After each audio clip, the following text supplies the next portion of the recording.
Hey guys, I'm Sarah Berg with the Anniston Museum of Natural History. I'm the Education Director, and I have the pleasure of working with some of our ambassadors. So today we have our eastern screech owl.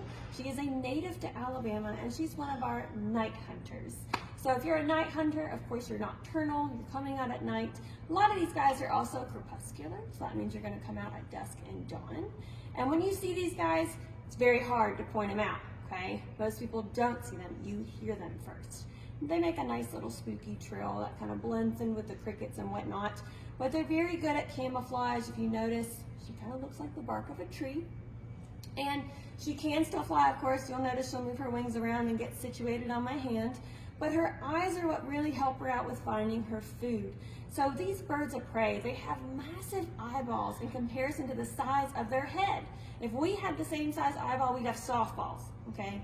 Visualize that, it's huge. So you have these softballs in your head, and they're not round like a ball. Okay? They're more like a Coke can, or like true binoculars inside your skull. If you have two giant eyes like that, you can probably really zoom in to find your food. And that's what these guys are gonna do. They're gonna sit on their perch, they'll come out once that sun starts to go down, and they'll start looking and listening for their prey. Now, even though she's small, and the eastern screech owl at 6 inches is an adult, okay, she will go out and find those nice little things like maybe some mice, maybe a small bird, maybe some insects, and she'll use these nice sharp talons, the reason for my glove. She'll pierce it with her talons and she'll tear it apart with her beak. Here that's curved so she can tear it like a fork and knife, if you will. If she can, she'll try to eat it whole. She is a little bit smaller than our larger birds of prey, so she might have to tear it more likely. She might tear at our dresses a little bit and tell us her opinions on such things, and that's fine. She has a voice, sometimes we like to hear it. But if you look closely, I'm gonna bring her forward to you a little bit. Look at her beautiful eyes, and you'll notice that one eye is just a little bit different than the other. It doesn't quite have that pretty iris color. And the reason for that is our screech owl friend is here because she was hit by a vehicle.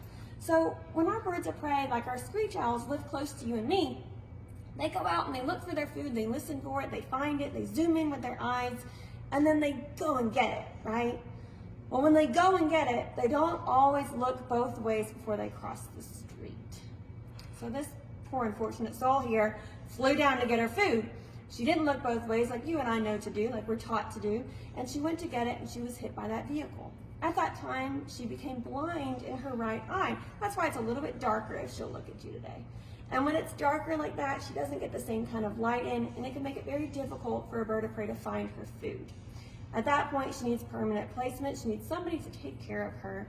And our screech owl friend became an ambassador for the museum, and she's been a little teacher owl with us ever since. We hope to see you at any of our programming. You might see one of our little friends here out in the museum, out on the bird of prey trail, or even in a classroom.